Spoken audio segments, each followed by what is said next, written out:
They said the humans were primitive.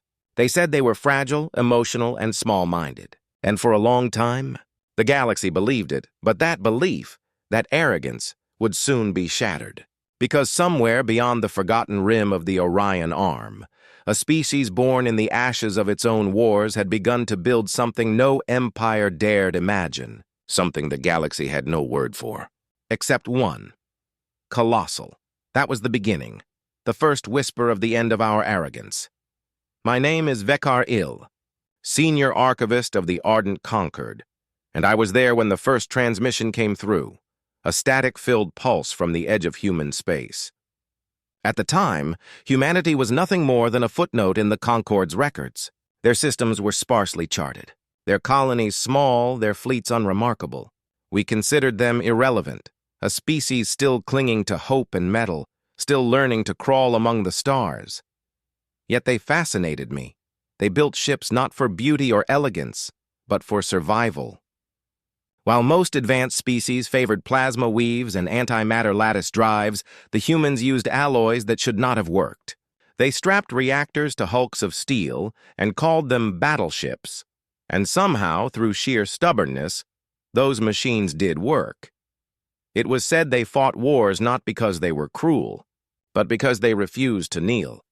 The galaxy mocked that. Until the day it didn't. The Ardent Conquered had ruled for 10,000 cycles. Its fleets were unmatched, its council unquestioned. Dozens of species lived under its banner, willingly or otherwise. When rebellion flared, we crushed it swiftly. And when rumors spread of human fortress worlds, we laughed. Fortress worlds. How quaint, how human. We thought they meant orbital defenses, maybe a few planetary cannons, nothing beyond standard military deterrence. But the intelligence reports kept coming, and they painted a stranger picture. Entire worlds ringed with armor. Atmospheres thickened with self-repairing nanoclouds. Continents reshaped into manufacturing hives. At first, we dismissed it as propaganda. Then the scouts vanished. 5 fleets. Gone without a trace. No distress calls, no debris, just silence. And so the Conquered sent me, and a task force of 3 dreadnoughts, to investigate the Terran sector. I remember the silence when we emerged from warp. No welcoming transmission, no beacon. Just the dark expanse of an unassuming star system. And then I saw it. At first, I mistook it for a planet. It hung in orbit above a scarred world, a perfect sphere of black and silver, veiled in mist. But as our sensors adjusted, the readings came through. Impossible readings. Mass. 2.8 times that of Earth. Diameter. Over 10,000 kilometers. Energy output. Off the charts. It wasn't a planet. It was a ship, a planet-sized ship. The human designation, intercepted from an open-band transmission, was simple and almost mocking. Sol-class Citadel. Even now, as I recount this for the archives, I struggle to describe what I saw. Its surface shifted, alive with light. Vast panels opened and closed like the lungs of a mechanical god. City-sized cannons lined its equator, and from its poles streamed waves of radiation that danced like auroras. We were silent for nearly a minute.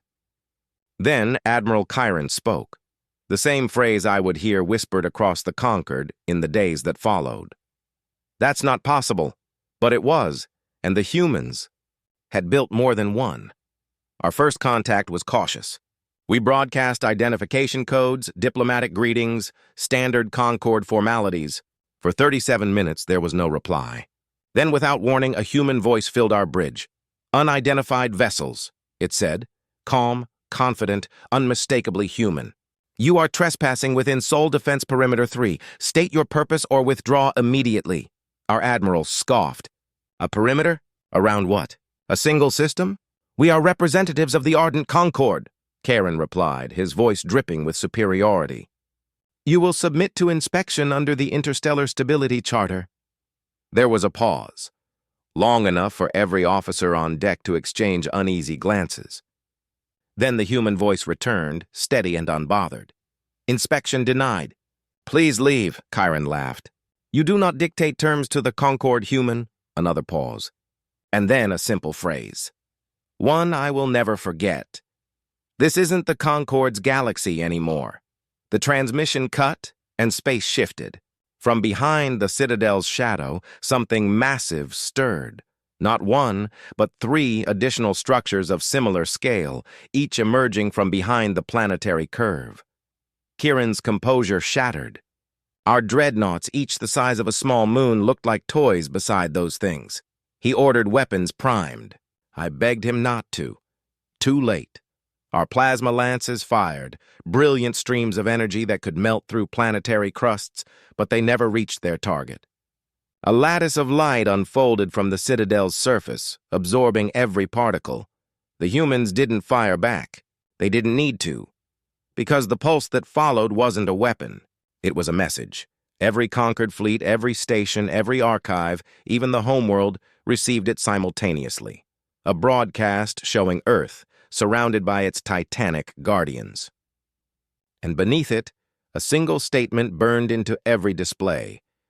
Humanity does not kneel. The Council called it bluster.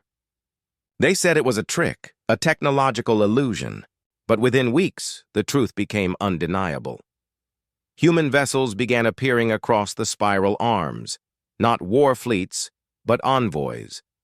They offered peace, trade, assistance in reconstruction to minor species long abandoned by the Concord.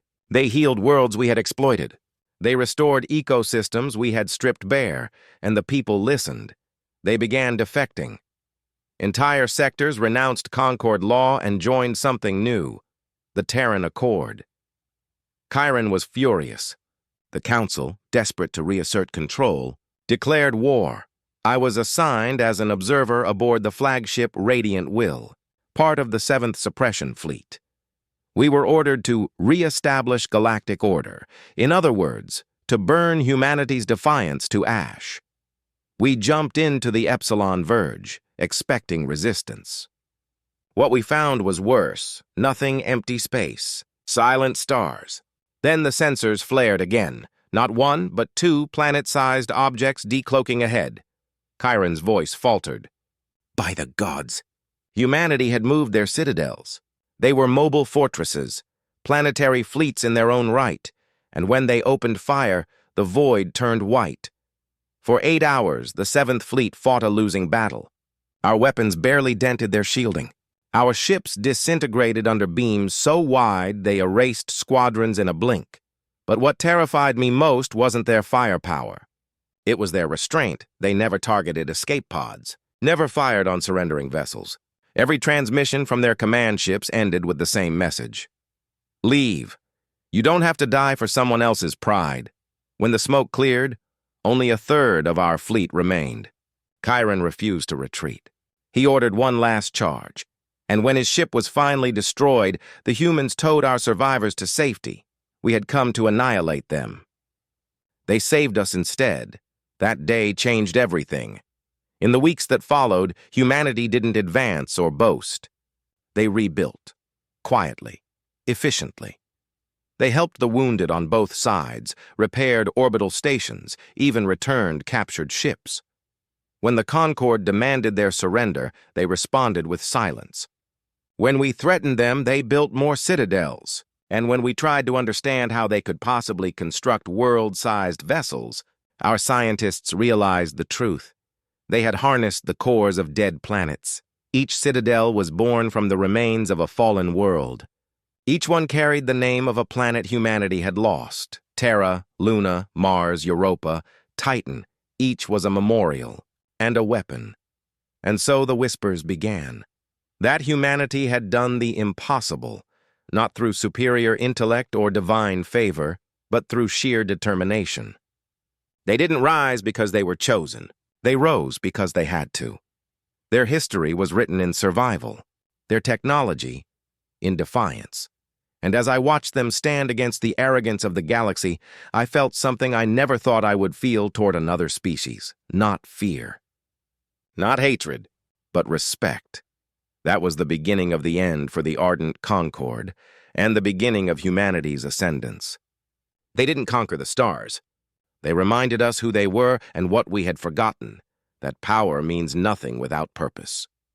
That the smallest species, when united, can shake empires, and that somewhere beneath all their steel and fire, humans still dreamed. The galaxy had never seen defiance like that before. In all our recorded history, in all the countless wars and rebellions, no civilization had ever stood against the ardent Concord and survived. Until the humans, the Council called it an anomaly, a fluke of circumstance. But every analyst who studied the Battle of the Epsilon Verge came to the same silent conclusion. The humans were not lucky. They were ready. The Concord's retaliation was swift. Every fleet in the outer arm was mobilized. Thousands of ships, from sleek cruisers to massive dreadnoughts, converged on human space. The Council's intent was clear: total subjugation. They expected panic. They expected retreat. They expected the humans to run. Instead, the Terran Accord opened every channel, broadcasting a single message to the stars. We will not attack first, but we will not yield. That statement echoed through every system. To us, it sounded like suicide. To them, it was principle. I was reassigned again, this time to the War Bureau on the Concord's capital world, Virelion. From there, I watched the invasion unfold through streams of tactical feeds. The first target was Kepler Prime, a human colony world of 15 million souls. The Concord believed a swift strike would break their morale. We were wrong. When the fleets arrived, the skies above Kepler shimmered, and an enormous shadow fell across the planet. It was another citadel. Designation: Mars-class Guardian. At first, our commanders laughed. They thought the humans were simply repeating the same trick. But when the Mars-class began to move, when it split into 3 interlocking segments that each operated independently, the laughter stopped. Each segment acted like a fleet unto itself, coordinated, flawless, terrifyingly precise. Our first volley never even reached the planet. The Guardian intercepted every missile, every torpedo, every energy burst, and continued firing back.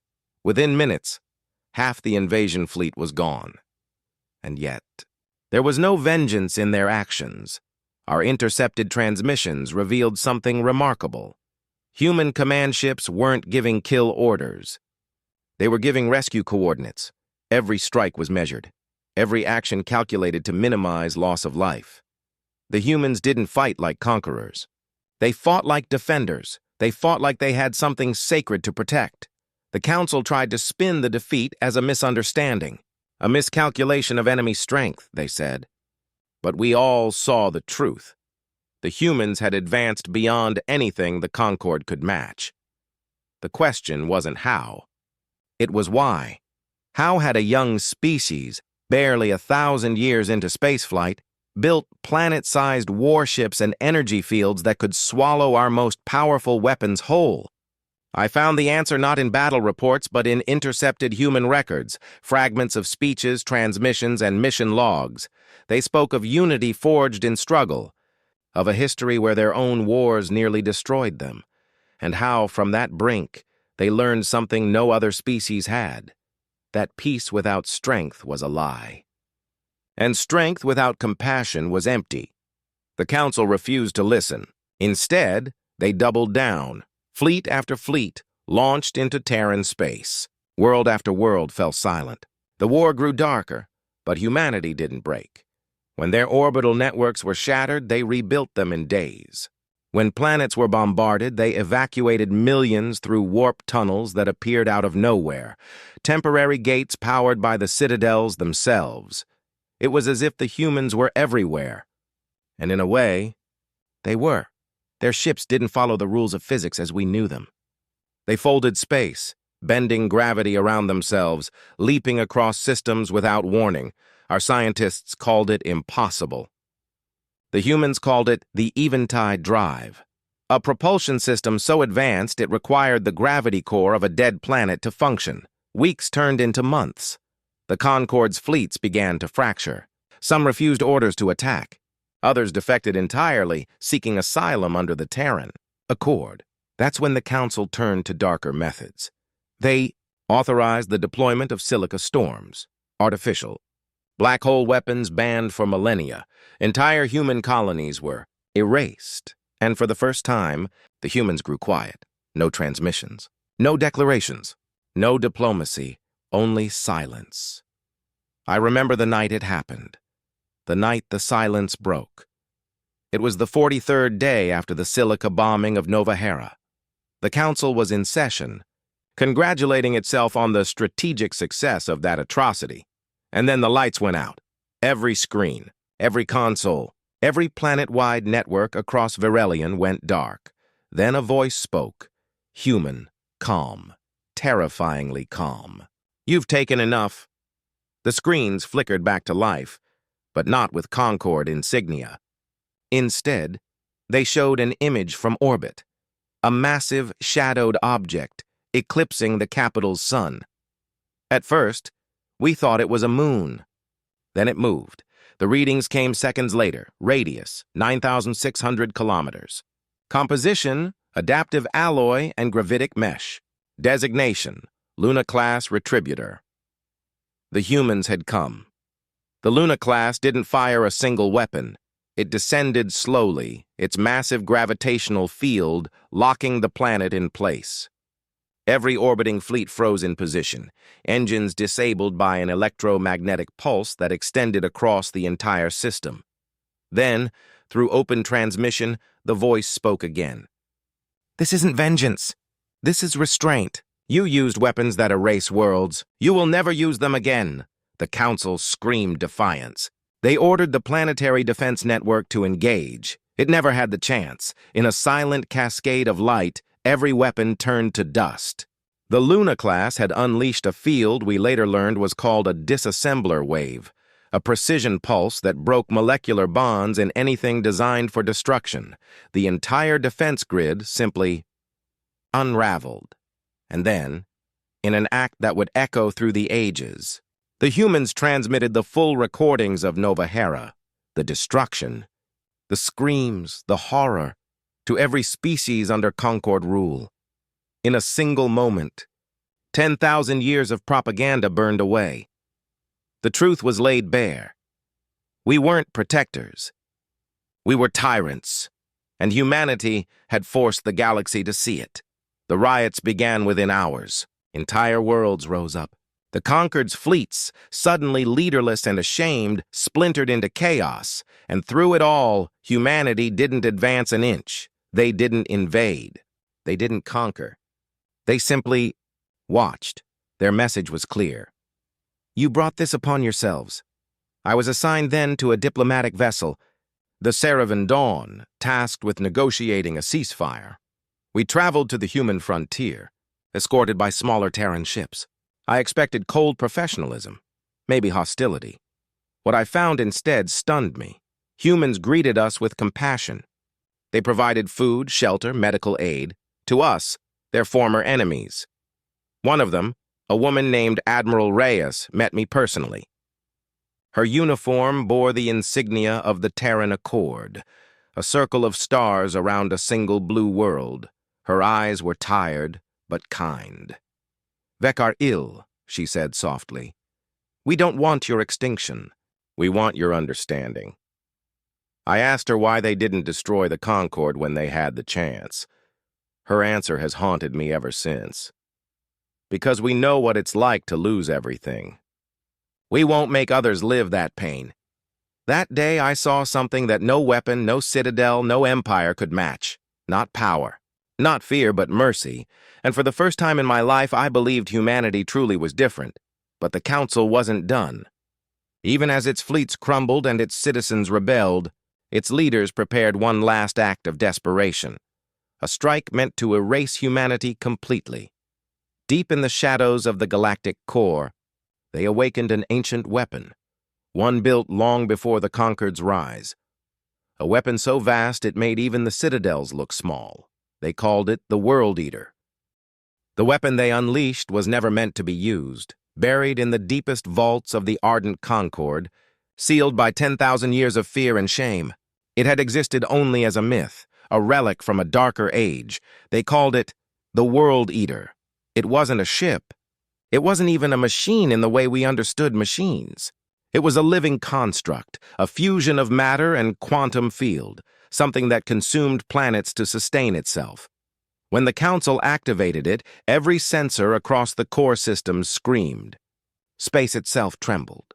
the World Eater awoke. I was stationed aboard the Cerevan Dawn when the first reports arrived. Entire moons were vanishing. Systems went dark without a trace. At first, no one believed it. The scale was incomprehensible. But then the transmissions came in. Shaky visuals from fleeing vessels, showing a vast silhouette devouring light itself. Its dimensions defied measurement. It was larger than the Citadels. It fed on gravity wells, pulling stars into its maw like dust. The Concorde had lost its mind. The humans responded within hours. Their citadels moved faster than anyone thought possible. From the outer arms of the galaxy, they converged toward the core. 6 colossal spheres gliding through the void, their engines burning brighter than suns. The Terran Accord's message to the galaxy was brief, broadcast on every frequency. We warned you, now we fight for all of us. They didn't say for humanity. They said for all of us. That was when even the Concorde's enemies realized something extraordinary. The humans weren't fighting for conquest or revenge. They were fighting for survival, for everyone's survival. The journey to the core took days. The galaxy held its breath as the citadels vanished into hyperspace. I remember the stillness, that eerie, waiting silence across every world. Even our enemies paused their wars to watch. And then, when the humans reached the core, the transmissions began again. The first feed came from the Terra-class Citadel, flagship of the Accord. Through static and distortion, the visuals stabilized, showing the World Eater in full. It wasn't just vast. It was alive. Tendrils of molten light coiled from its surface like the veins of a newborn star. Its body shimmered with the remains of consumed planets, crust, atmosphere, oceans, swirling in an endless vortex of destruction. And within its heart burned a singularity, an artificial black hole pulsing with rhythmic energy. No weapon had ever been built like it. No mind could comprehend its design, except, perhaps, the humans. The Accord's fleet formed a perimeter, citadels locking into formation, their surfaces lit with energy, billions of hexagonal plates sliding into alignment. From orbit, they looked like 6 small worlds standing against a devouring god. The lead transmission came from Admiral Reyes. Her face was calm, her eyes steady. She knew the odds. "This isn't about victory," she said quietly. "It's about making sure the galaxy has a tomorrow." Then she gave the order. All citadels, converge and anchor. The citadels moved as one, massive gravitic fields interlocked, forming a lattice that enclosed the World Eater. Energy surged between them, arcs of light brighter than stars. They were creating a containment sphere, a barrier strong enough to hold even that monstrous thing. But the World Eater fought back. It released a wave of gravity so intense that entire fleets were flung aside like debris. One of the citadels, the Titan class, was torn from position, its armor peeling away in molten ribbons, and yet it didn't fall. Its crew stayed at their posts, burning their reactors to keep the lattice stable. Millions died holding that line, but the barrier held. The humans' plan was madness. They intended to trap the World Eater long enough to collapse it into the galactic core, sealing it forever inside a black hole of their own making. Every scientist watching declared it suicidal. But Admiral Reyes simply said, "Then will be the last light before the dark." The battle raged for 40 hours. Energy storms tore through the void. Ships melted into vapor. Planets trembled in their orbits. And still the humans fought. Every broadcast that reached us told the same story. Fleets of refugees, both human and alien, joining forces to assist. The ardent Concorde's remaining ships, once their enemies, rushed to aid them. For the first time in galactic history, every species fought side by side, not under coercion, not under command, but under hope. When the Terra-class Citadel's core began to destabilize, we all thought it was the end. Its outer hull glowed white-hot, and pieces of its surface broke away, floating like shards of dying worlds. Admiral Reyes appeared one last time on the broadcast. Her voice trembled, not with fear, but with pride. If we fall, remember what we stood for. We were human, once fragile, once afraid. But we learned, we endured, and we built something worth protecting. Her eyes lifted to the stars. For every species that doubted us, for every child who will inherit the light, we stand. Then the feed cut. The sensors recorded what followed. Burst of energy so immense it blinded half the galaxy's observatories. The lattice collapsed inward, dragging the World Eater with it. The singularity consumed itself, folding space like paper. When the light faded, both were gone, no wreckage, no debris. Just silence. The humans had done it.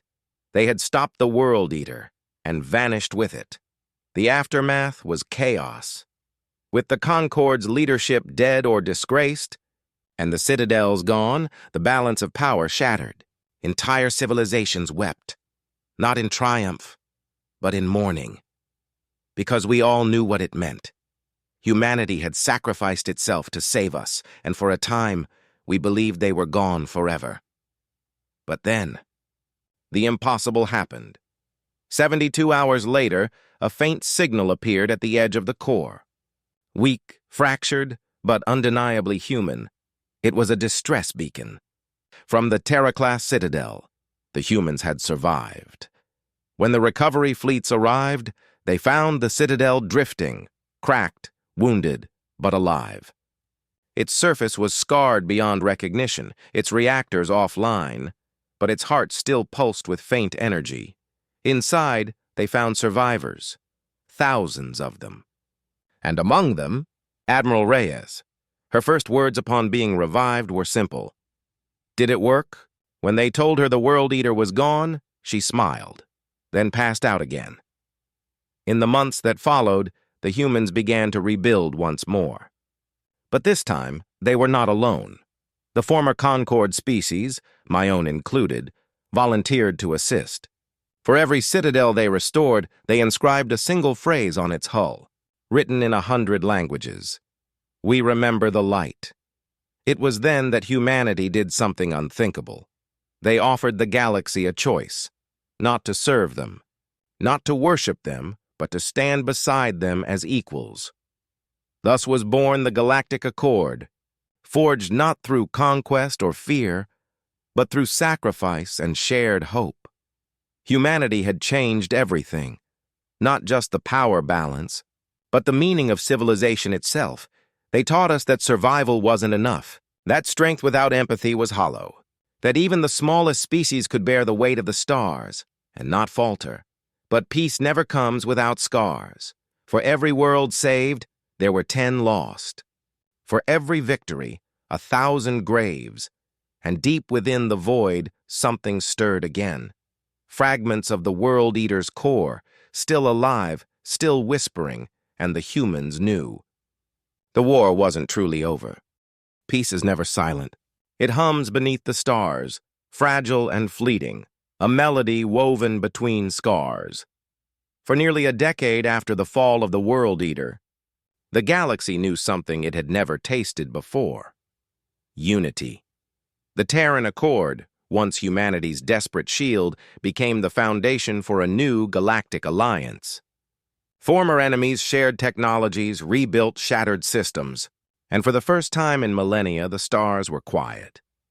But the quiet was deceptive, because even as we rebuilt, something was awakening. It began with whispers. Sensor ghosts in the outer sectors, ships vanishing without a trace, energy readings that matched no known weapon signature. At first, the humans dismissed them as anomalies, echoes of old wars. But Admiral Reyes, older now, scarred but unbroken, felt something deeper stirring. She called it residual hunger. The World Eater was never destroyed, she told the Accord Council. We collapsed its core, but fragments survived. And something out there is trying to put them back together. The Council hesitated. They wanted to believe the nightmare was over, but then the colonies began to die again. The first to fall was Lantheus 9, a world rebuilt with human assistance. Its surface turned to glass in an instant. The recording showed nothing, no fleets, no explosions, just a spreading wave of light consuming everything in silence. Reyes saw the signature and knew the World Eater's core had reawakened, and this time, it wasn't following orders. The Terran Accord mobilized. Across the galaxy, the citadels rose once more. Terra, Mars, Luna, Titan, Europa. Their hulls gleamed brighter than ever, etched with the names of every species that had perished in the last war. But this was different. The enemy wasn't physical anymore. The fragments of the World Eater existed in gravitic phase space, half real, half energy, moving through dimensions humanity barely understood. Conventional weapons were useless. The only hope lay in the Helios Project, an experimental human system designed to manipulate the quantum field itself. If it worked, it could erase the World Eater fragments completely. If it failed, it could collapse the fabric of space around. Half the galaxy. I was there when the decision was made. Admiral Reyes stood before the Accord. Council, a circle of alien leaders, who now looked to her for guidance. Humanity built the citadels to defend itself, she said. Now we use them to defend everyone. A Lorethi ambassador asked the question no one dared voice. What if it destroys us all? Reyes looked up, weary but resolute. Then at least we fall together. Not as tyrants, not as victims, but as one. The chamber fell silent. And in that silence, the galaxy agreed. The citadels began their long march toward the anomaly, a region of twisted space where light bent like glass and stars pulsed out of rhythm. It was there the World Eater fragments gathered, drawn by some ancient instinct, and when the Terran fleet arrived, the void came alive. Tendrils of dark matter lashed from the anomaly, clawing at reality. Ships disintegrated as the laws of physics bent and warped. But the citadels held. Their gravitic anchors stabilized the region long enough for the humans to deploy the Helios Array, a ring of energy generators stretching millions of kilometers. Across it was the largest construction in galactic history, and it was built for one purpose: to burn the dark away. For 12 hours, the array charged. Every reactor, every power core, every captured star fed into it. The galaxy dimmed as entire systems went dark, funneling their energy into a single, blinding point. Then in the center of that storm, the darkness stirred again. The World Eater's voice. Not words, but gravity itself, pulsing through the hulls of ships. A cold, ancient intelligence. It spoke not in language, but in meaning. You cannot destroy me. I am hunger. I am the universe consuming itself. And humanity answered. Then will be the flame that refuses to go out. The citadels moved into formation one last time. Each activated its gravitic core, binding the array in place. The energy rose beyond measurable limits. Space itself began to tremble. Inside the Terra class, Admiral Reyes gave her final command. Begin Helios ignition. The light that followed was beyond comprehension. Every sensor, every eye, every mind across the galaxy saw it. A second dawn, brighter than any star, blooming in the void. The World Eater screamed. Its fragments coalesced into a storm, trying to flee, to hide within the folds of reality. But the Helios Array burned through every dimension, every shadow. For one endless minute, the universe was pure light. And then, silence. When the light faded, the anomaly was gone. No trace of the World Eater remained. No darkness, no distortion, but the citadels were gone, too. Every one of them had vanished. Only fragments of their hulls drifted in the void, slowly cooling from the heat of creation. The humans had given everything again. The galaxy mourned.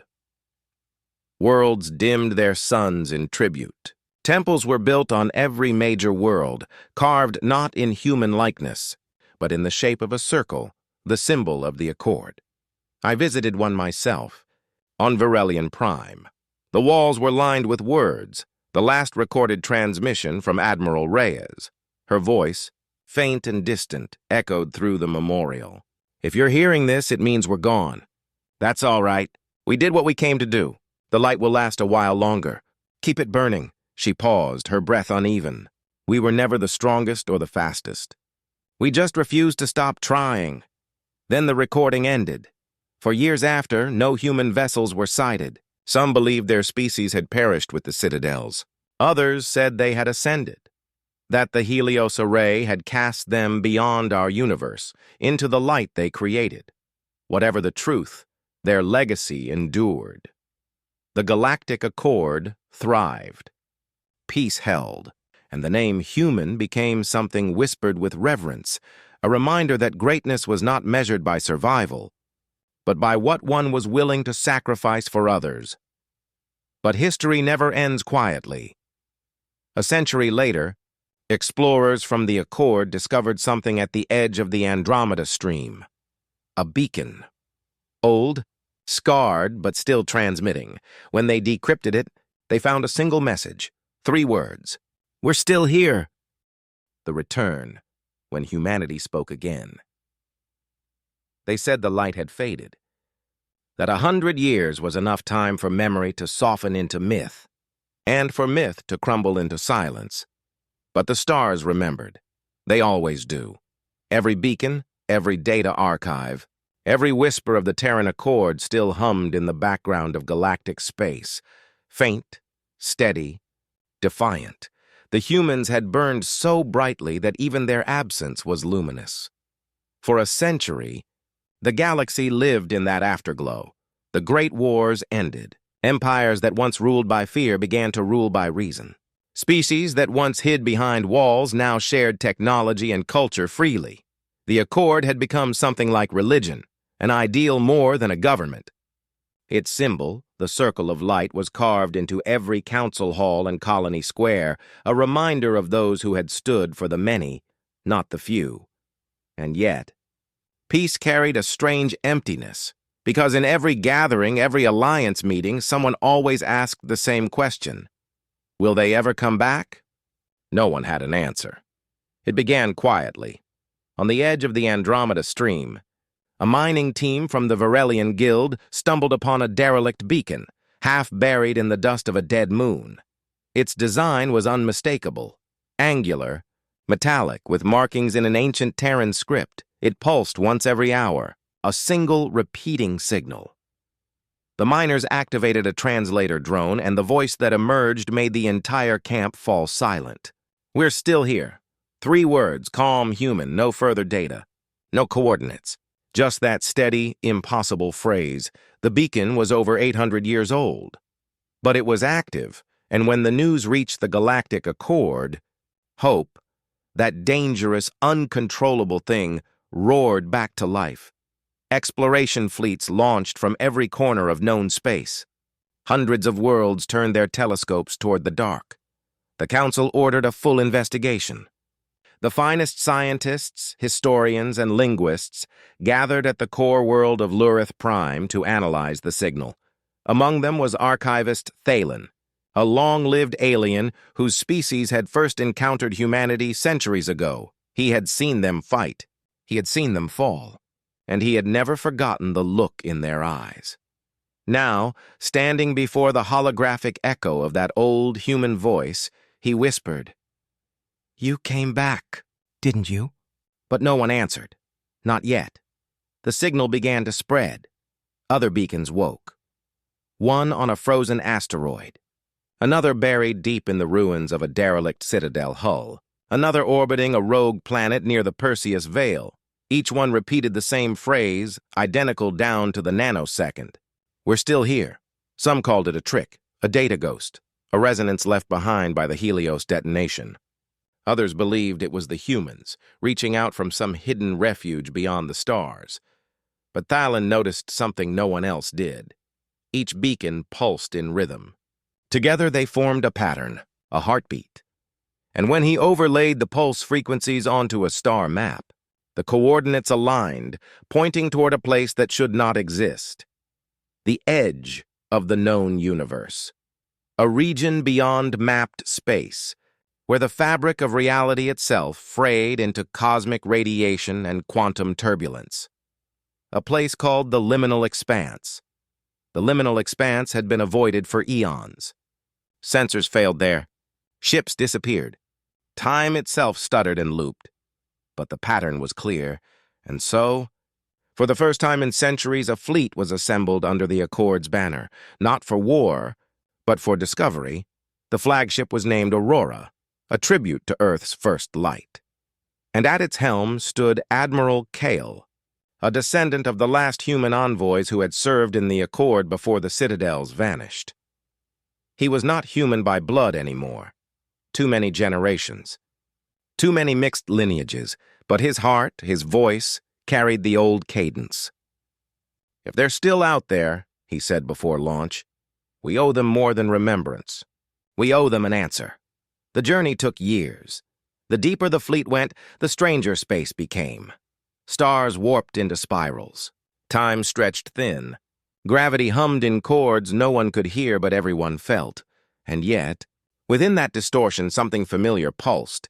A gentle, steady rhythm. The beacons, they were leading the way. Finally, after decades of travel, the Aurora emerged into the liminal expanse.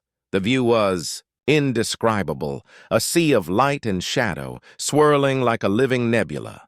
Shapes drifted within it, colossal silhouettes that shimmered in and out of existence. And then, through the mist, they saw them. The citadels.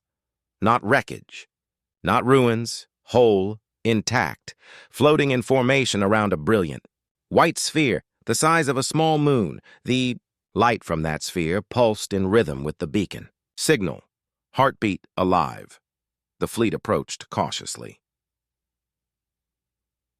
Scanners reported impossible readings, energy, levels that spiked beyond known limits, matter in flux between states, quantum signatures that blurred into infinity. Admiral Kyle gave the order to transmit a standard greeting. "Unknown fleet. This is the Galactic Accord exploration vessel Aurora. We come in peace, seeking contact with the Terran Citadel fleet." For a long moment, nothing happened. Then the light intensified. A voice filled every ship simultaneously. It wasn't transmitted through comms or speakers. It resonated through reality itself. "We hear you." The voice was calm, warm, unmistakably human. The crew froze. Some wept, some fell to their knees. "Who speaks?" Kale asked. "We are what remains," the voice replied. And what became? The citadels began to move. Their hulls no longer looked like metal. They shimmered with shifting light, not matter, but something between energy and consciousness. Figures appeared along their surfaces, human shapes made of luminous filaments, walking, observing, glowing faintly like stars in human form. How is this possible?" whispered Thalen. The voice responded soft and patient, as if speaking to a child. "When the Helios array ignited, it unbound us from time. We became part of the field we created, thought and light woven together. We were not destroyed, we were transformed," Kyle's voice trembled. "Then you are human," the voice finished. "Still human. Just changed. We learned to see the universe as it truly is, every heartbeat, every photon, every life connected. Why return now? Because the light we left behind began to dim." A silence followed. Then the citadels opened. The sphere at their center flared, sending out waves of gentle illumination that rippled through the fleet. Where it touched, minds expanded, not in pain but in clarity. The crew could feel echoes of laughter, of memories, of compassion and sorrow. They saw glimpses of Earth, the old blue world, the forests and oceans, the cities that had once crumbled into dust, and then they saw beyond, into the hearts of the humans who had chosen to stay behind the Helios flare, giving everything to protect creation. "We remember you," whispered Thalen, tears glimmering in his alien eyes. "Good," the voice said. "Then remember why we burned. The galaxy must never forget that life is more than survival. It is the courage to reach beyond fear. The Aurora's crew didn't know how long they stayed there. Time had no meaning within that light. But when they emerged, they carried with them something new, a resonance embedded in every ship's core, a piece of the human light. The citadels did not follow. They remained in the liminal expanse, guardians of that impossible boundary between creation and the void. But before the last transmission ended, the human voice spoke one final time. Tell them we are not gods. Tell them we are still searching, still learning. Tell them to keep building, keep dreaming. That is what makes us human. And then the light faded. When the Aurora returned to Accord space, decades had passed, but their message reignited the stars. Every world tuned in to hear the recording, the voice of the humans, calm and luminous, speaking across eternity. And for the first time since the Citadel's fall, the galaxy wept together. Empires laid down arms. The Accord became a living oath again, not of obedience, but of unity. Children on distant worlds learned old Terran words. Artists painted visions of the glowing citadels. And when the night grew dark, travelers looked up and whispered the phrase that had begun it all. We're still here. Centuries later, long after even Kale and Thalon had turned to dust, explorers ventured again into the liminal expanse. They found no citadels, no sphere, no trace of the light. But when they listened closely, instruments detected something faint. Not sound, not energy, but rhythm, a heartbeat, and with it, a voice so soft it might have been imagination. We never left. The galaxy moves on. Stars are born, worlds rise and fall, civilizations flicker like candles in the cosmic wind. But somewhere, beyond the edge of everything, the children of Earth still wander, not as conquerors or angels, but as light itself, still searching, still learning, still human, and the universe listens because it remembers the day the smallest species dared to build planet-sized warships, not to rule the stars, but to protect them.